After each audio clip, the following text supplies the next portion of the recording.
기도하시고 예배로 나아가겠습니다. 기도하겠습니다.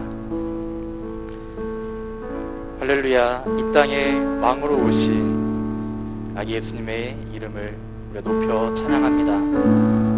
이 시간 주님의 거룩한 백성들 주님께 예배드리기 위해 이 자리에 모였습니다.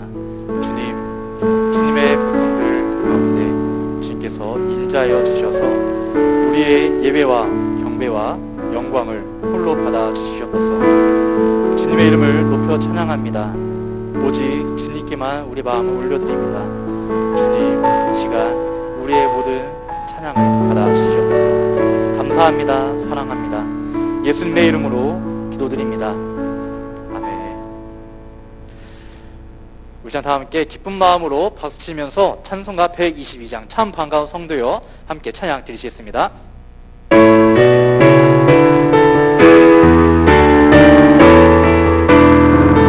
반가운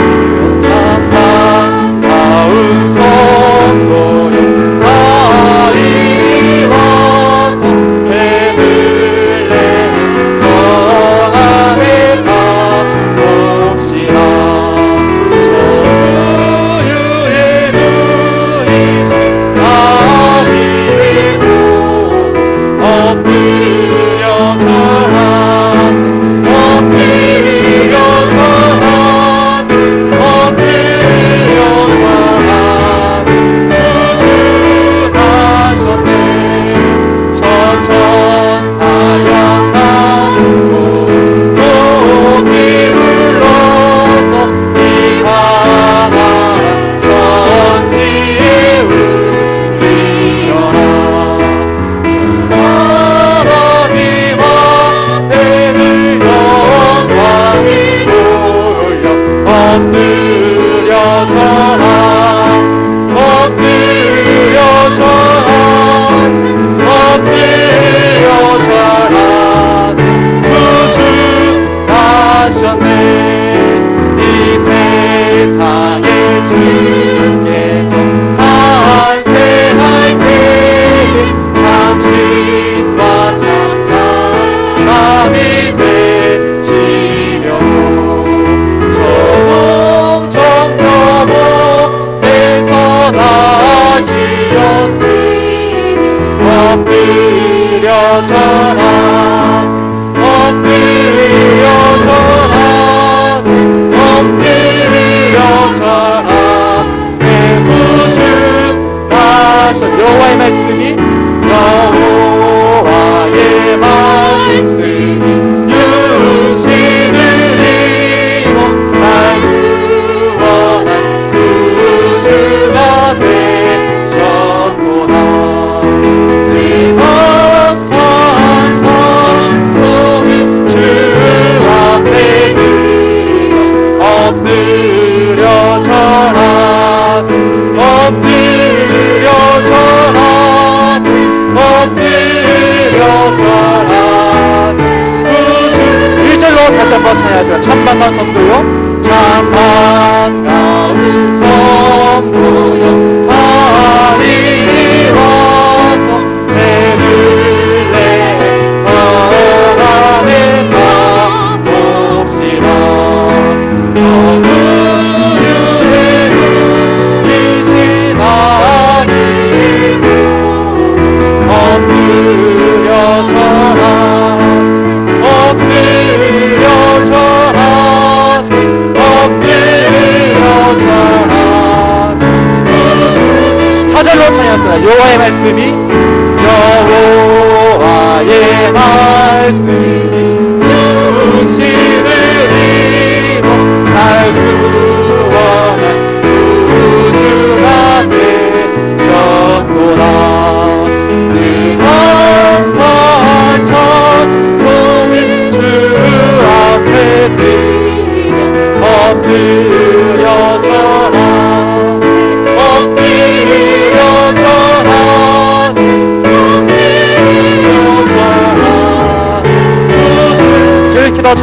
성도여 다 함께, 성도여 다 함께 할렐루야 아멘. 주 찬양하여라 할렐루야 아멘. 주 보좌 앞에서 행하시는 다 찬송하여라 할렐루야 아멘. 문을 열어라 할렐루야 아멘. 온 하늘을 열어 할렐루야 아멘. 인도자 되시며 친구가 되신 주 그 사랑 뜨겁다 할렐루야 아멘. 주 찬양하여라 할렐루야 아멘. 찬양은 끝없다 할렐루야 아멘. 거룩한 집에서 주를 섬기며 그 찬송 부르자 할렐루야. 2절과 3절로 다시 한번 찬양합니다. 맘을 열어라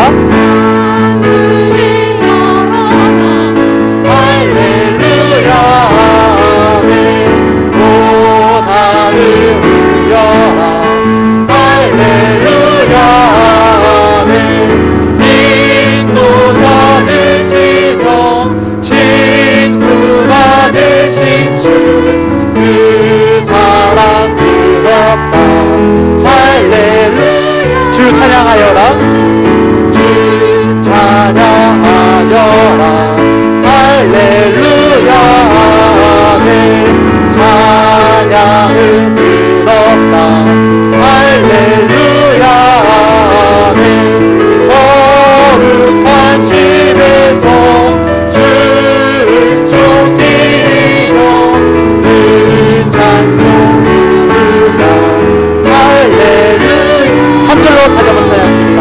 주 찬양하여라 할렐루야 아멘. 찬양은 끝없다 할렐루야 아멘. 거룩한 집에서 주를 쫓기며 늘 찬송 부르자 할렐루야 아멘. 다시 한번 할렐루야 아멘.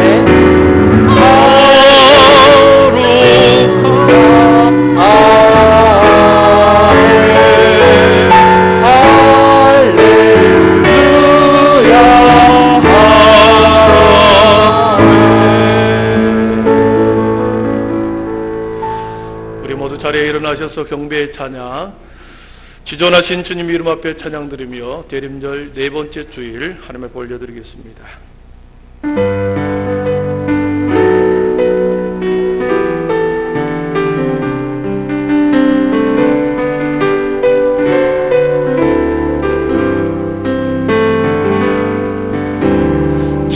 지존하신 주님 이름 앞에 모두 무릎 꿇고 다 경배해. 거룩하신 주님 보좌 앞에 엎드려 절하세.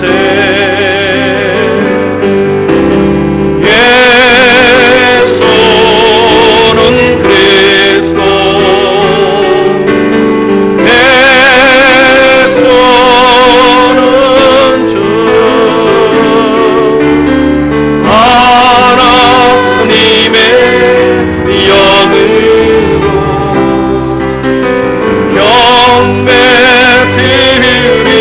지존하신 주님 이름 앞에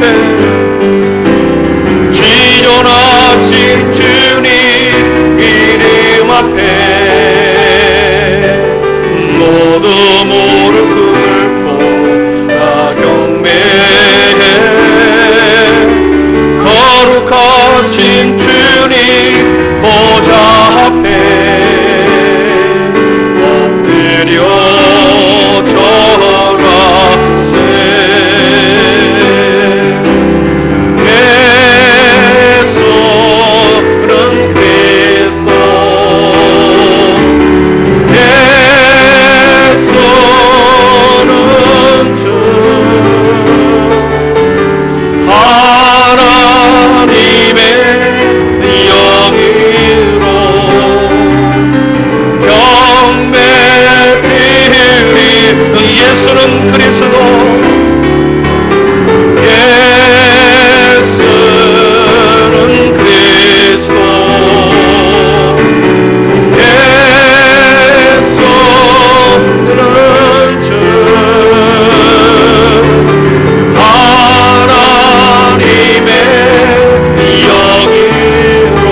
여호와의 영광이 나타나고 모든 육체가 그것을 함께 보리라.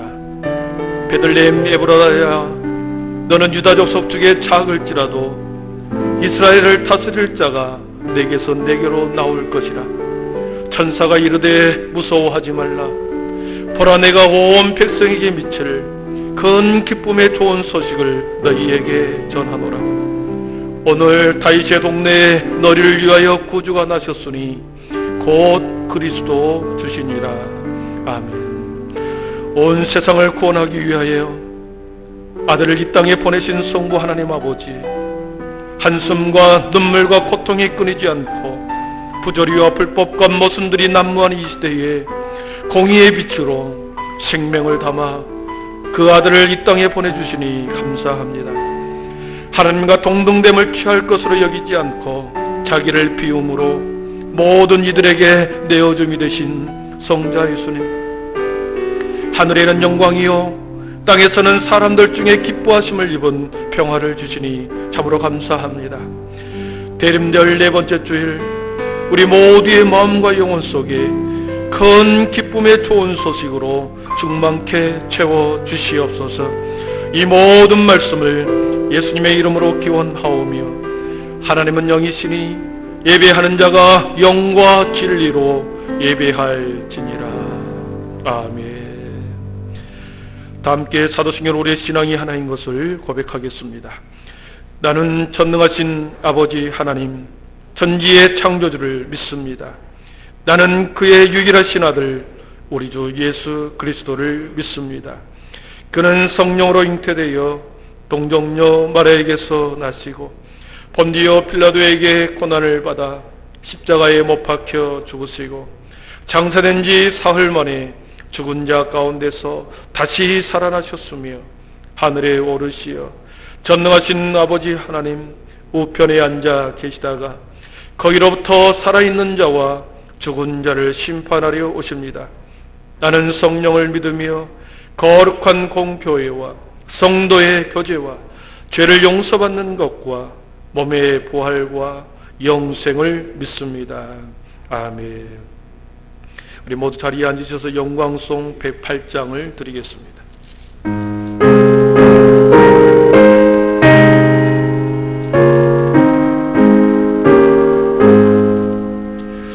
그 어린 주 예수를 자리옵소. 그 귀하신 몸이 고요히 있네. 하늘 별들이 반짝이는데 그 어린 주 예수 골리에 차네. 저 육족 소리에 아기 잠깨나 그 선하신 예수 오시지 않네. 그 귀한 예수를 나 사랑하니 새날이 밝도록 함께 하소서. 주 예수 내 곁에 가까이 계셔. 그 한없는 사랑 늘 뵙고 싶고 온 세상 아비를 다 보호주사 주 봄에 안겨 살게 하소서.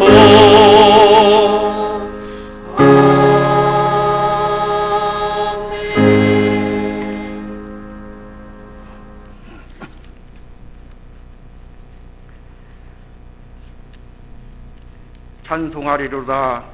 주의 이름으로 오시는 왕이여, 하늘에는 평화요 가장 높은 곳에는 영광이로다. 평화의 왕이신 하나님 아버지, 주님의 자녀들이 크리스마스를 대망하며 거룩한 주일에 모여 경배와 찬양으로 영광 돌게 하시니 감사합니다. 하나님은 우리의 경배를 받으시기에 합당한 분이시며 우리가 밤낮 찬송을 불러도 부족한 분임을 고백하며 찬양합니다. 2000년 전 유대 땅 베들레헴의 구유 위에 인간의 아기의 모습으로 오신 예수님의 모습이 바로 우리가 살아가야 할 모습임을 다시 한번 깨닫게 하소서. 성육신의 원리로 이웃을 사랑하고 교회를 섬기며 가정을 세워가야 함에도 불구하고 우리는 어느새 또다시 교만하여져 있음을 고백합니다. 주님은 자기를 부인하라고 하셨지만 우리는 아직도 못난 자아가 죽지 않았고 주님의 자기 십자가를 지고 주님을 쫓으라 하시는데 우리는 여전히 십자가를 무거운 짐으로 생각하고 있으니 우리를 불쌍히 여겨 주소서. 사랑의 하나님 아버지, 전염병으로 인하여 우리의 일상이 무너졌습니다. 지금 이 순간 병들어 고통당하는 사람들과 굶주리는 사람들과 코로나 바이러스로 힘들어하는 사람들을 위로해 주옵소서. 세상에서 지키고 두려움에서 건지시고 지치고 흔들 때 주님만 의지하는 굳센 믿음을 허락하옵소서. 그리스도의 빛으로 세상의 어둠을 밝히며 늘 빛 가운데 거할 수 있게 도와주옵소서. 우리에게 하나님께서 친히 찾아오신 것처럼 우리도 아버지의 마음으로 그들을 찾아가게 하옵소서. 성찬절에 울려 퍼지는 단일 종소리처럼 온 땅에 복음의 메아리가 울려 퍼지기를 소망합니다. 우리 교회가 사랑의 종소리가 되어 이 지역과 민족의 주의 복음을 전하게 하소서. 아굴골짜기와 같은 빈들에도 복음을 들고 가게 하소서. 소돔과 고모라 같은 세상에도 복음을 전하게 하소서. 우리가 돕고 있는 교회들이 힘을 내게 하소서. 경제적 자립이 힘들어 어려운 가운데 있지만 끝까지 자리를 지키며 복음 전파의 사명을 감당하게 하소서. 우리 교회가 돕고 있는 선교사님들도 열방을 울리는 사람의 종소리가 되게 하소서. 하늘에는 영광, 땅에는 평화가 실현되는 성탄이 되게 하옵소서. 오늘도 충만한 은혜를 기다리며 거룩하신 예수님 이름으로 기도드렸습니다. 아멘.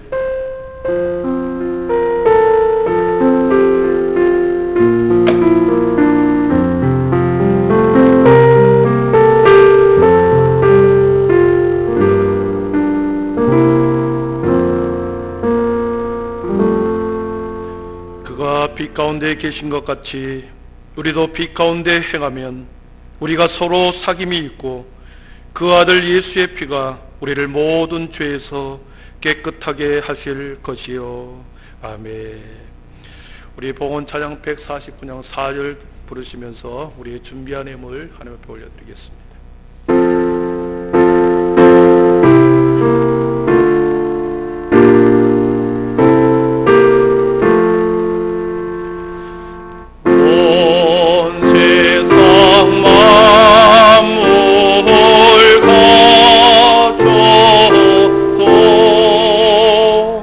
주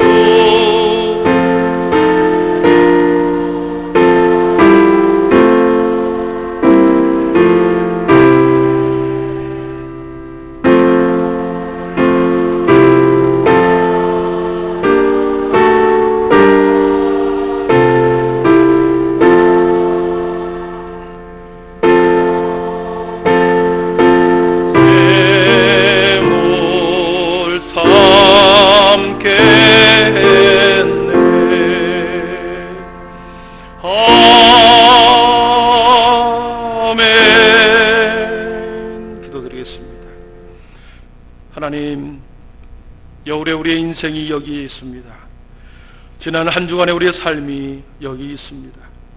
예배가 삶이 되게 하셨고 삶이 예배가 되게 하셔서 우리의 오늘도 주 앞에 우리의 모든 인생과 삶을 하나님 앞에 올려드립니다.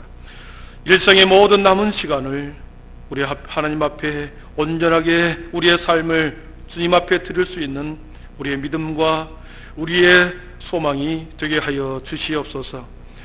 사랑의 하나님, 주신 이도 하나님이시요 취하신 이도 하나님이시기에 모든 주권이 하나님의 손에 있음을 저희들이 믿습니다. 주의 하나님, 우리의 남는 인생도 그렇게 에베네셀의 하나님께서 또 임마누엘 하나님께서 그렇게 인도해 가실 것을 또한 믿습니다.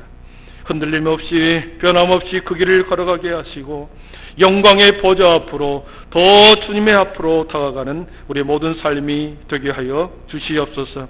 11조를 드리며 감사와 선교와 구제와 일천번제와 그리고 교회를 사랑하는 마음으로 대적의 특별 헌금으로 하나님 앞에 올려드립니다. 드리는 모든 손길을 위해 하늘의 지혜를 더하여 주시고 물질의 복을 더하여 주시며 자녀의 복을 더하여 주시고 주님 아버지는 지경을 넓히는 우리의 삶이 되게 하여 주시옵소서. 예수님의 이름으로 축복하며 기도하옵나이다. 아멘.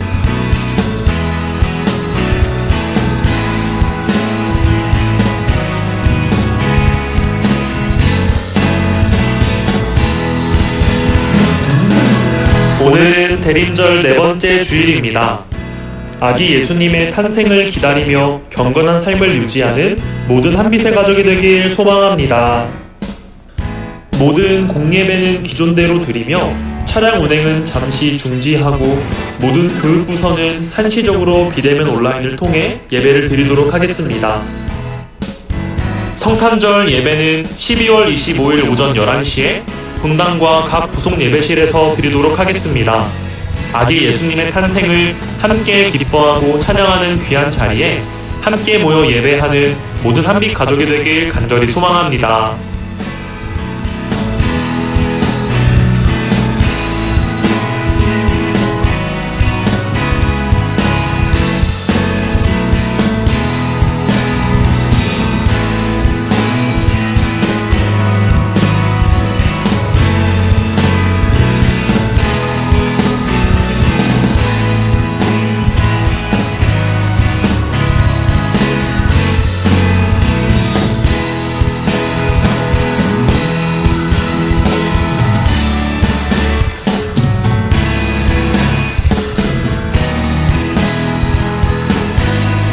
오늘도 하나님의 은혜와 그리스도의 사랑이 가득한 예배 시간 되시길 간절히 소망합니다. 한 가지 더 강조해 드리겠습니다. 우리 코로나 2단계입니다. 그래서 2.5단계가 되거나 3단계로 늘어나면은 이제 교회 거리 제한을 2개로 되어 있습니다. 그래서 본당에서 안내하는 우리 예배위원들 그리고 우리 권사님들의 지도를 이렇게 좀 따라 주셨으면 조만큼 감사하겠습니다. 왜 나를 여기저기로 가라 한다냐 하면서 화내지 마시고 본당에 여기는 1층은 40명이고 2층은 12명입니다. 그래서 본당 전체가 우리 교회가 수용하는 인원은 52명입니다. 그래서 안내위원회 지도를 감사히 그리고 순종히 따라 주시기를 바랍니다. 그리고 말씀 쓰기 노트 다 제출하셨죠? 다음 주까지 계속해서 받도록 하겠습니다.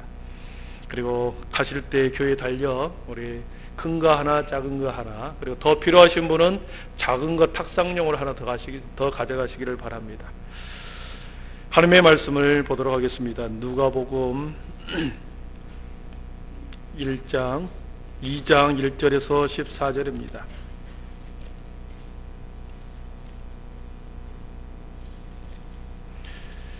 누가복음 2장 1절에서 14절 말씀, 신약성경 89쪽에 있습니다. 누가복음 2장 1절에서 14절까지 제가 본 말씀을 봉독해 올리겠습니다. 이제 하나님의 말씀을 경청하십시오. 그때 가이사 아구스도가 영을 내려 천하로 다 호적하라 하였으니 이 호적은 구레뇨가 수리아 총독이 되었을 때에 처음 한 것이라.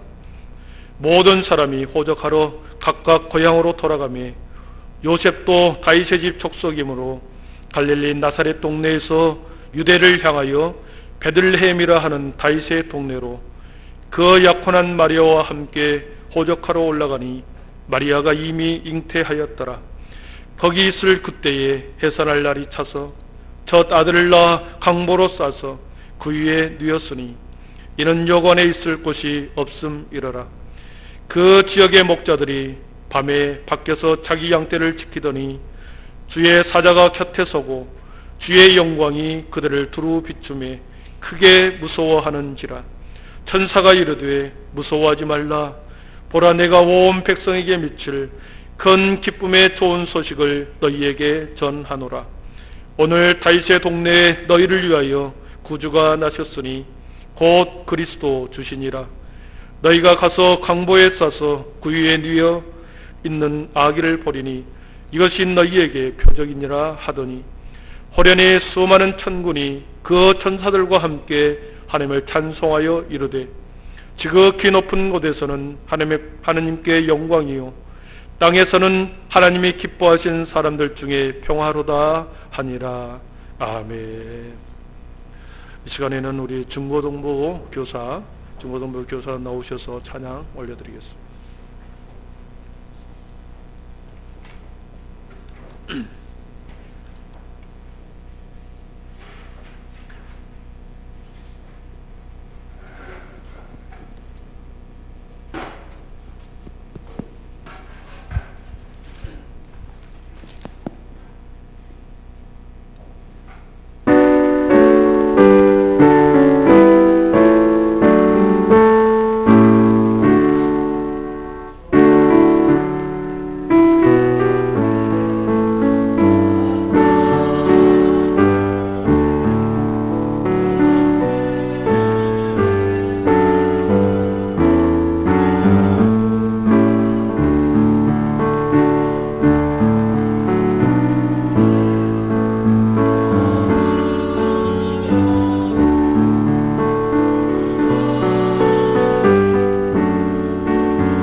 올려드리겠습니다.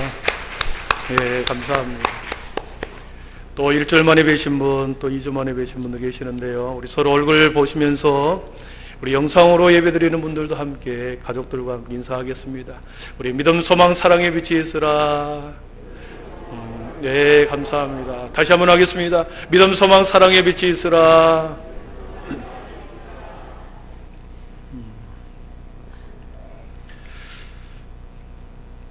예수님의 탄생 현장을 목격한, 예수님의 탄생의 현장을 목격한 서신서가 딱 두 권이 있습니다. 우리가 알다시피 마태복음과 누가복음이죠. 직접 눈으로 보는 현장, 탄생의 모습을 직접 보고 기록한 내용이 마태복음과 누가복음에 있습니다. 오늘은 예수님의 탄생의 현장에 있었던 누가를 통해서 하나님께서 세상의 역사의 이면에 그 배후에서 일하시는 하나님의 역사를, 하나님의 일하심과 또 구원의, 하나님의 구원 경영에 대해서 한번 살펴보도록 하겠습니다. 세속의 역사는 지배자들이, 통치자들이, 대통령들이, 총독들이, 그리고 왕들이 그 역사를 이루어가는 것처럼 보이죠.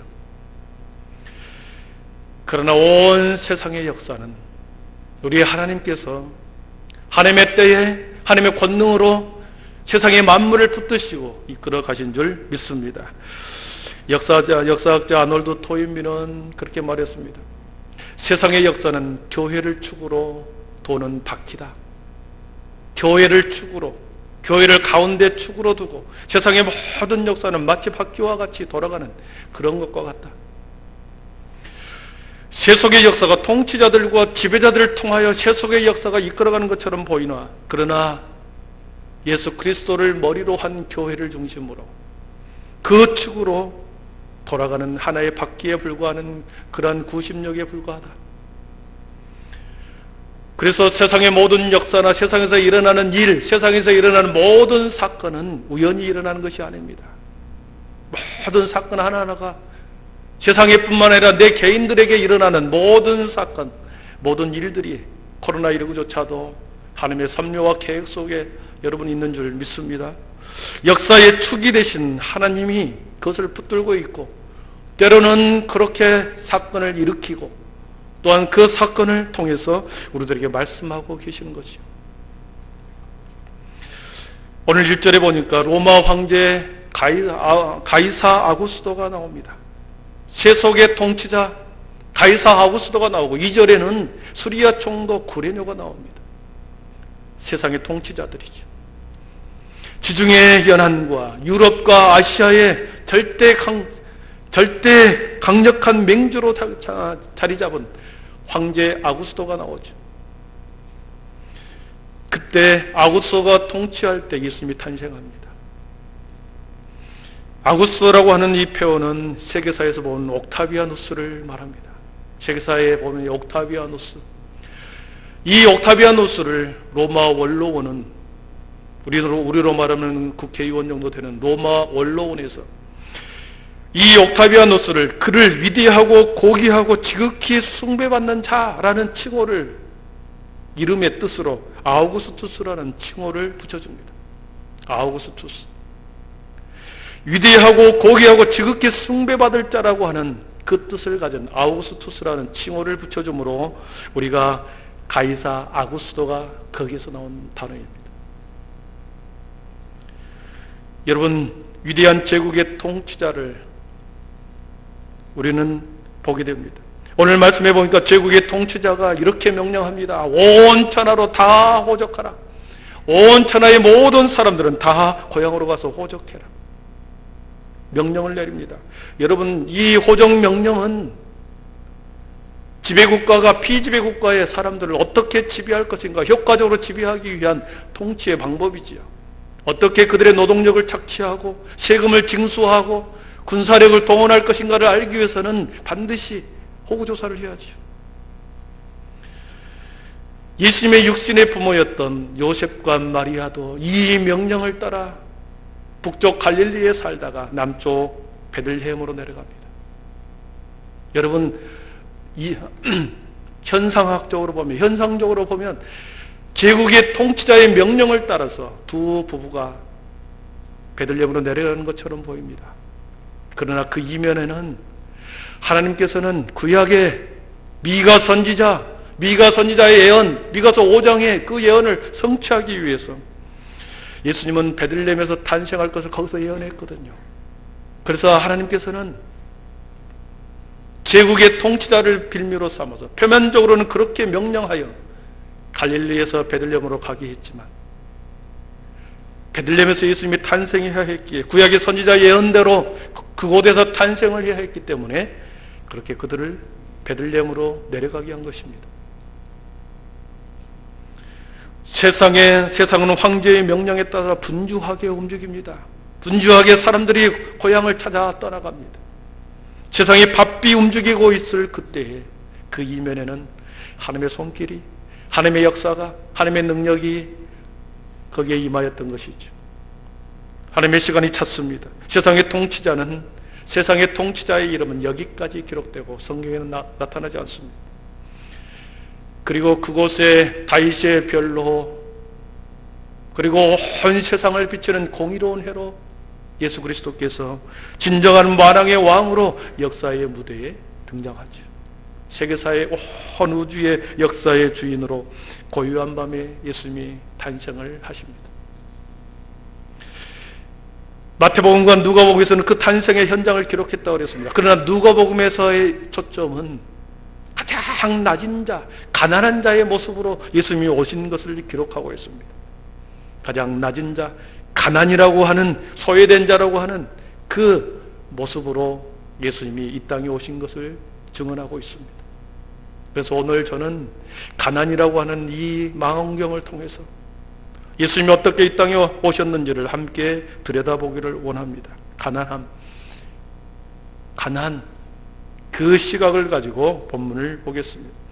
첫 번째로 예수님은 참으로 가난하게 이 세상에 보내졌습니다. 하늘 아버지께서 자신의 아들을, 예수님을 가장 가난하고 불쌍하고 그리고 초라하게 비참하게 이 세상에 자신의 아들을 보내셨습니다. 가난한 자로 보낸 거죠. 오늘 말씀 6절과 7절에 보면 그렇게 되어 있습니다. 거기 있을 그때의 해산할 날이 차서 첫 아들을 낳아 강보로 싸서 구유에 누였으니 이는 여관에 있을 곳이 없음이러라 그랬습니다. 어떻게 이렇게 하늘 아버지께서 가장 초라한 모습으로 내보낼까요? 요람 대신에 구유였습니다.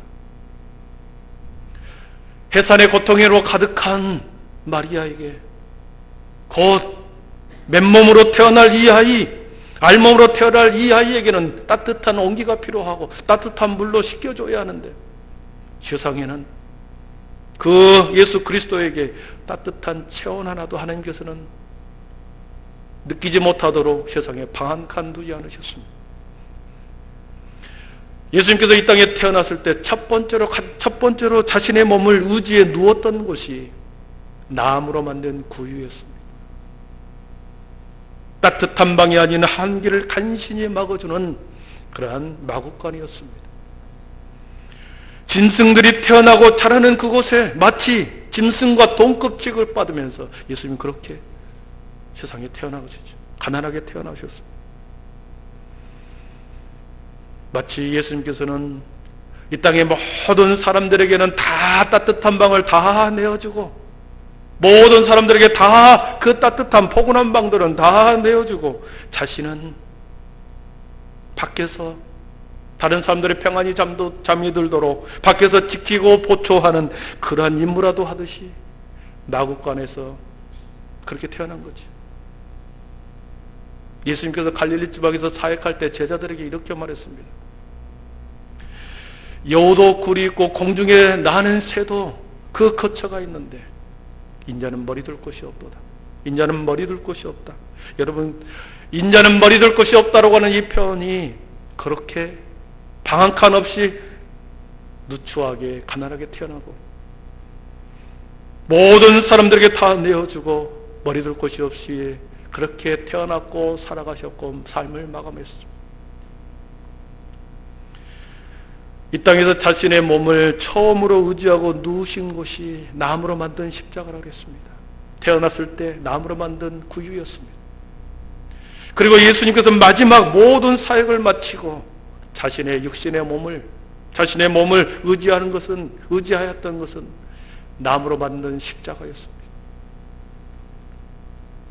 여러분, 구유에서 시작하여 십자가에서 예수님이 삶을 마감합니다.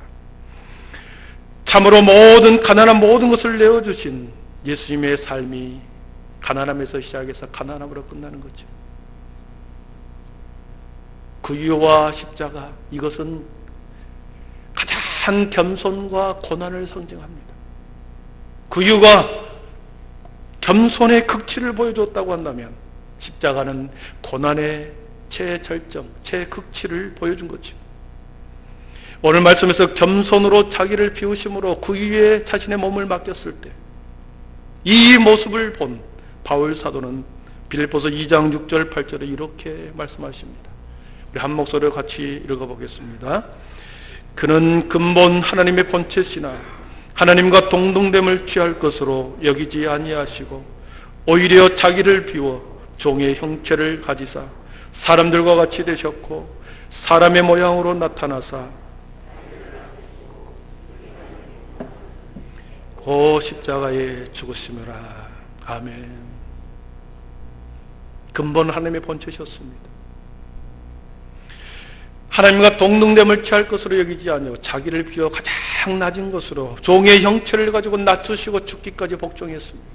이것을 신학자들은 예수님의 자기 비하다, 예수님의 자기 비움이다, 그리고 가장 겸손의 극치를 보여주시는 하나님의 말씀입니다.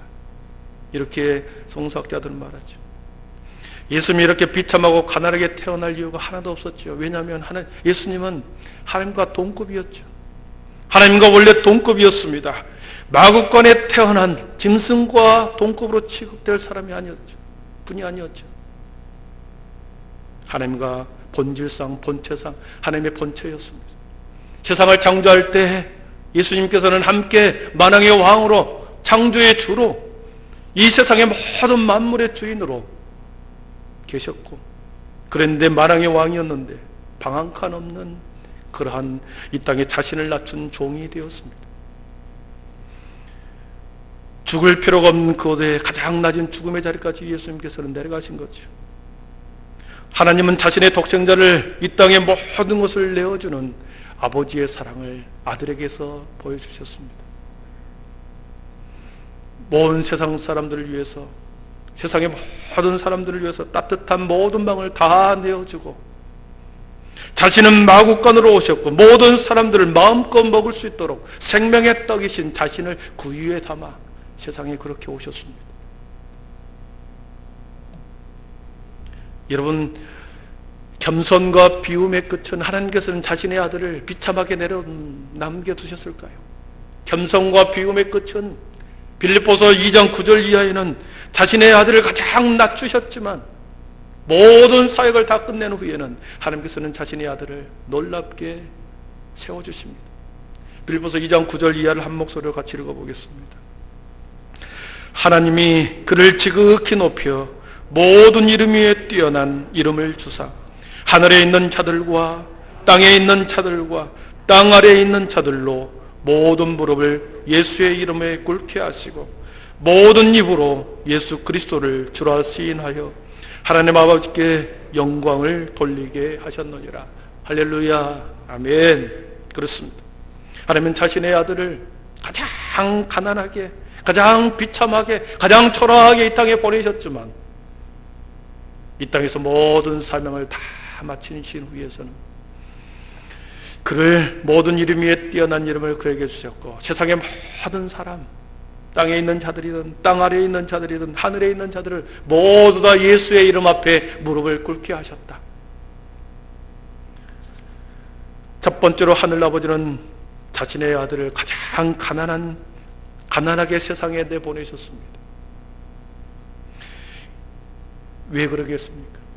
가장 가난하게 보내시면서 세상의 모든 사람을 부욕케 하기 위해서 가난한 모습으로 그렇게 세상에 보내셨습니다. 저 여러분의 인생의 끝도 하나님께서 이렇게 부욕해 해주실 것을 믿습니다. 아멘. 보십시오. 세상에 사는 동안에 가난하게 살 수 있습니다. 비참하게 살 수 있습니다. 초라하게 살 수 있습니다. 그러나 우리의 인생의 끝에는 우리의 모든 눈물을 닦아주신다 하셨거든요. 더 이상 곡하는 것이나 해통하는 것이나 아픈 것이 다시 있지 않게 그렇게 만들어주시고 하늘의 백성으로 만들어주신다 하셨거든요. 두 번째로 예수님의 탄생의 현장에 가난한 사람을 현장에 초대합니다. 8절에 보면 그 지역의 목자들이 밤에 밖에서 자기 양떼를 지키더니 그랬습니다. 양을 치고 돌보고 살아가는 가난한 목자들을 예수님의 탄생의 현장에 초대합니다. 이사야 53장에 예언했던 덜 깎는 자 앞에서 잠잠한 어린 양과 그리고 예수님 탄생을 목격한 이 목자들이 거기에서 오버랩이 이렇게 되죠. 목동들은 팔레스타인 지역에서 가장 가난한 자들이었습니다. 밤에도 잠을 자지 못하고 그렇게 짐승을 돌봐야 하는 힘든 삶을 살아가는 자들이죠. 그리고 늘 긴장감 속에서 편히 잠을 못 자는 그러한 힘든 일을 하는 사람이 목자들이었습니다. 법정에서 증인으로서조차도 설 수 없는 사람들. 목자들은 증인조차도 설 수가 없었습니다. 사회법으로 주류층에서 배제된 자들이었습니다. 민초들이었죠. 아무도 주목하거나 관심 갖지 않는 그러한 사람, 그러한 목자들, 그 목자들을 하나님께서는 위대한 역사의 현장에 그들을 들러리로 삼으시고 그들을 초대하십니다. 가난하고 전대받는 그들을 예수님의 탄생의 현장에 초대를 합니다. 놀라운 일이죠. 하늘 영광이 이 땅에 임하는 역사의 순간, 하나님의 영광이 이 땅에 임하는 그 순간, 그리고 말씀이 육신이 되어 임하는 그 순간에 가난하고 가난한 그 목자들을 그 현장에 초대를 하는 것입니다. 복음은, 하나님의 복음은 가난한 자들에게, 가난한 마음을 갖는 자들에게 임한다는 거죠. 오늘 말씀 9절, 10절, 11절 중에 우리 10절을 한 목소리로 같이 읽어봅니다. 9절입니다. 시작. 천사가 이르되 무서워하지 말라. 보라, 내가 온 백성에게 미칠 큰 기쁨의 좋은 소식을 너희에게 전하노라. 11절입니다. 오늘 다윗의 동네에 너희를 위하여 구주가 나셨으니 곧 그리스도 주시니라. 아멘. 10절을 보십시오. 목자들을 초청하여 보라 말씀합니다. 보라, 내가 온 백성에게 미칠 큰 기쁨의 좋은 소식을 너희에게 전한다. 너희에게 보여준다. 그리고 14절 이후에는 목자들이 예수님의 탄생에 축하하는 장면이 쭉 나옵니다. 10절을 자세히 보면 그렇습니다. 내가 온 백성에게 미칠 큰 기쁨의 좋은 소식, 큰 기쁨의 좋은 소식. 여러분 이것이 뭐겠습니까? 영어로 말하면 굿 뉴스지요.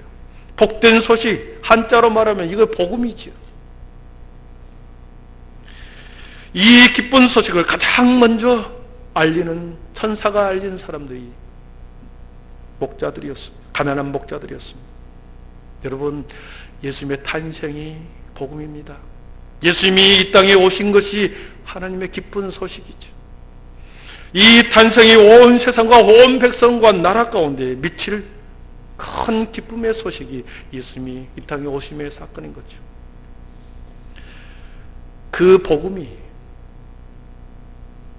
그 기쁜 소식이 이 땅 가운데, 대한민국 가운데, 신동지역에, 저 여러분 가운데, 우리 가운데 임하셨습니다. 여러분 믿습니까?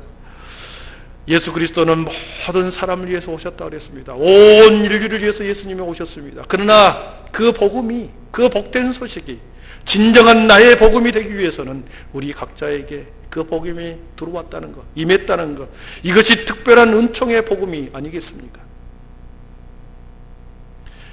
복음이 진정한 복된 소식이 되기 위해서는 그 복음이 믿어져야 합니다. 내 안에 진짜 복음이 되기 위해서는 복된 소식이 믿어져야 되는 거죠. 만약에 믿어지지 않을 때 아무리 다른 교회에서 수많은 예수님의 기쁜 소식입니다. 예수님의 복음입니다. 수많은 전도자들이 복된 소식을 전한다 할지라도 그것이 믿어지지 않으면 그 복음이 나와고는 아무런 상관이 없는 거죠. 복된 소식이 믿어질 때 그 복음은 진짜 복음이 될 것이고 내 안에 역사하는 복음이요 나를 살리는 복음이요 나를 구원하는 복음이 될 줄 믿습니다. 사랑하는 성도 여러분, 그 예수 그리스도가 여러분의 기쁜 소식 복음이 되심을 믿습니까? 예수님의 동정녀 탄생이 믿으시십니까? 남자를 알지 못하는 처녀의 몸에서 이렇게 비과학적인 탄생을 여러분 믿어지십니까? 믿어지신다면 여러분은 복음 안에 있는 줄 믿습니다. 그 복음을 붙드십시오. 그 복음을 생명보다 귀하게 여기십시오. 그 복음이 여러분의 인생을, 여러분의 삶을 예수님 품 안에서 자유함을 주실 줄 믿습니다. 다른 사람에게 복음을 전한다는 것은 어려운 것이 아닙니다.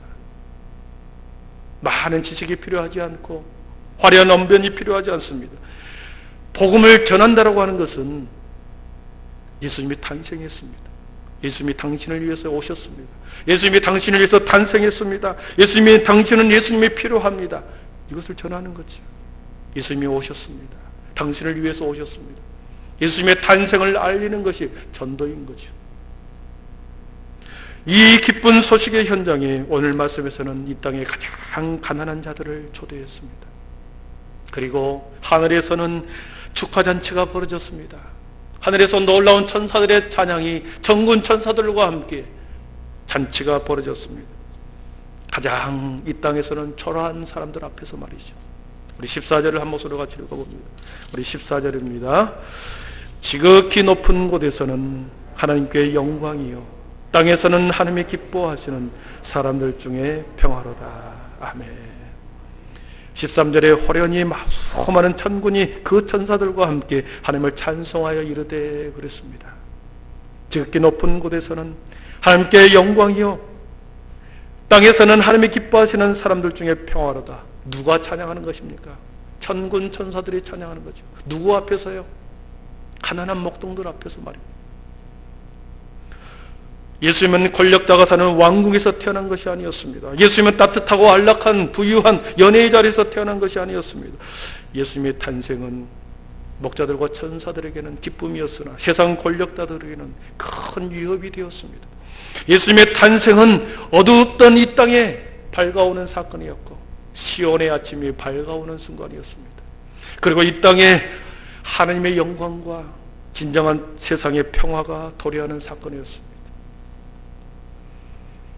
말씀을 정리합니다. 아일랜드 사람들은 성탄의 계절이 오면 특별한 풍습이 있습니다.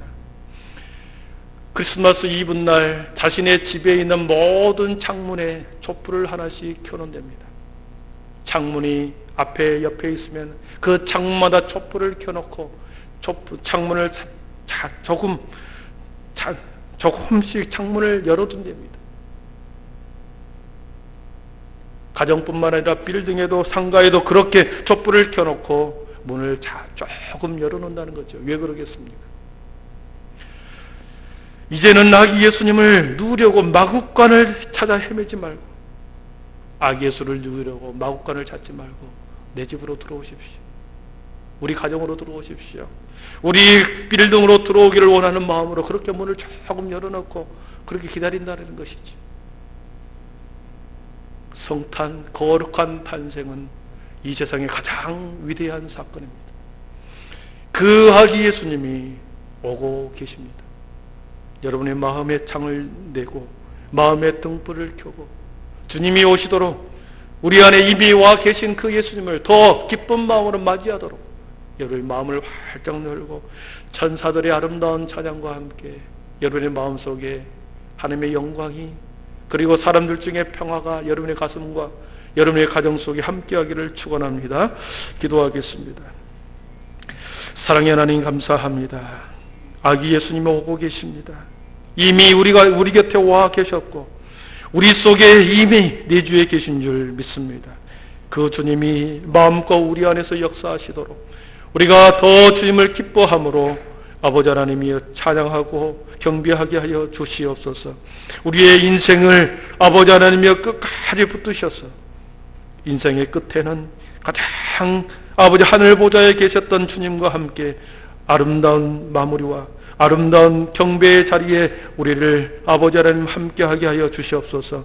아버지 하나님은 대림절 마지막 주간을 보내면서 우리의 매 순간순간 우리의 마음에 창을 내게 하시고 아버지 하나님 우리의 마음의 불빛을 아버지 하나님이여 더 밝혀 주님을 더 기쁨으로 기다리는 우리 모두가 되게 하여 주시옵소서. 예수님의 이름으로 기도하옵나이다. 아멘. 우리 찬송가 125장 천사들의 노래가 함께 우리 모두 자리에 일어나셔서 천사들의 노래가 하늘에서 들리니 이 찬양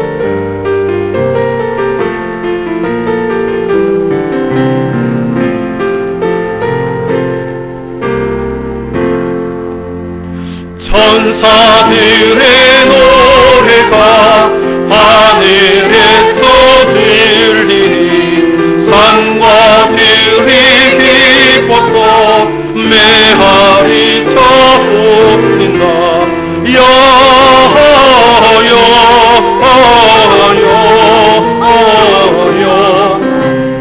높이 계신 주께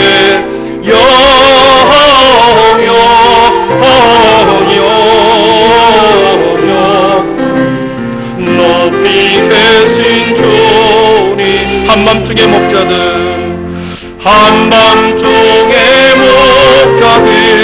양떼들을 지킬 때 아름다운 노래가 전하게 들린다.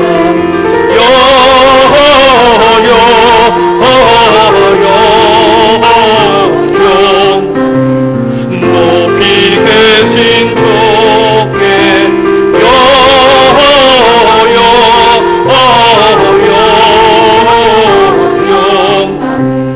높이 계신 주 베들레헴 달려가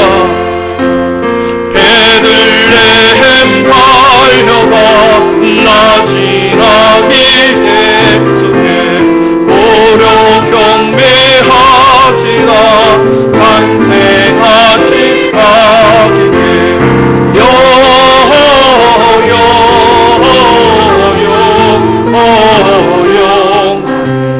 높이 계신 주께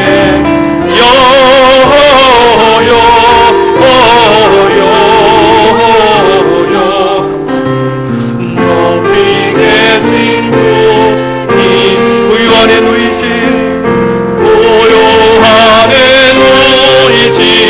어린 아기 예수께 우리를 또 다 함께 기쁜 찬송 부르자.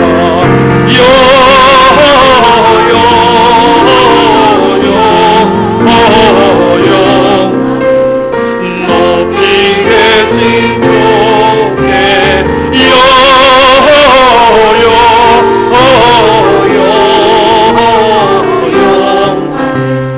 높이 계신 주님께 주 예수 그리스도의 은혜와 하나님의 사랑과 성령의 충만하심의 은총이 천사들의 노래가 하늘에서 들리고 그 위 안에 누이신 어린 아기 예수께 우리들도 다 함께 기쁜 찬송 부르자 찬양했던 것처럼 주의 하나님 이미 와 계시고 이미 우리 안에서 역사하시는 그 주님을 우리가 마음껏 기뻐하며 찬양하고 주의 모든 사람들에게 다시 그 기쁨의 소식을 전하는 믿음의 통로로 우리를 세워주심으로 삶의 자리에서 기쁨과 감사로 살아가고 그 기쁨을 나누기를 원하며 다시 일상으로 나아가는 모든 거룩한 하나님의 백성들 머리 위에 지금부터 영원토록 함께 계시기를 간절히 축원하옵나이다. 아멘. 주여 감사합니다.